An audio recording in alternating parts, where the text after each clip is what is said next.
အဲ့တော့နေ့အပိုင်း3ကိုဆက်ပြောမယ်ပေါ့နော်ရှေ့မှာကလည်း6မိနစ်လောက်ပြောပြီးသွားပြီဆိုတော့အကြောင်းအရာကတော့တည်တင်တဲ့လောက်နားလေတင်တဲ့လောက်နားလေသွားလောက်ပြီလို့နင်းယူဆပါတယ်နင်းစီနီယာတွေကိုလည်းလေးစားပါတယ်ရှင်နော်စီနီယာတွေကိုလည်းလေးစားပါတယ်နောက်တစ်ခုကじゃအဓိကပေါ့လေနင်းကူဒါတွေကိုပြောနေရတယ်ဆိုတာကလေဟိုအတလွတ်ပေါ့နော်ကိုရှုံးနေလားရွှေဝယ်စုတာမှားနေလားရွှေဝယ်တာမှားနေလားဆိုတဲ့အတွေးတွေကိုနင်းကခြေဖြတ်ပေးတဲ့သဘောပေါ့နော်အဲ့ဒါလေးပါမမှားပါဘူး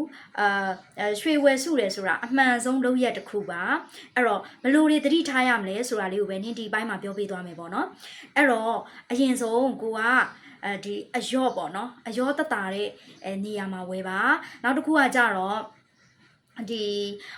ဗာလဲပေါက်ဈေးတိုင်းလေးပြန်ပေးတဲ့ပြန်ဝယ်ပေးတဲ့နေရာတွေမှာပဲဝယ်ပါယုံကြည်စိတ်ချရတဲ့နေရာမျိုးတွေမှာပဲဝယ်ပါ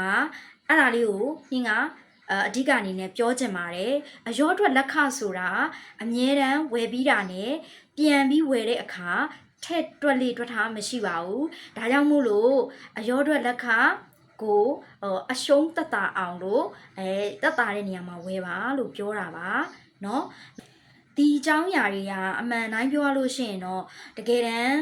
နားလဲတဲ့လူတွေအတွက်ကတော့ပြင်းစရာကြီးတော့ဖြစ်နေမှာပေါ့နော်ဒါပေမဲ့တိတ်မသိသေးတဲ့သူတွေအတွက်ကတော့ဒါနည်းနေများတော့တည်သွားမယ်ထင်ပါတယ်အကျိုးရှိမယ်ထင်ပါတယ်အကျိုးရှိမယ်ဆိုလို့ရှိရင်ကိုလိုမျိုးပဲတည်ရအောင် share ပေးသွားလို့ရတယ်ရှင်เนาะအဲ့တော့နင်းဗီဒီယိုလေးကိုဒီမှာပဲအဆုံးသတ်ပေးရစီဘာလို့လဲဆိုတော့နင်းလည်းသွားစရာလေးလည်းရှိတယ်အဲ့ဒါလေးကိုနင်းစိတ်ထဲမှာပေါ်လာတော့လာပြီးတော့ပြောပြပေးရပါတော့เนาะအဲ့တော့ကျေးဇူးတင်ပါတယ်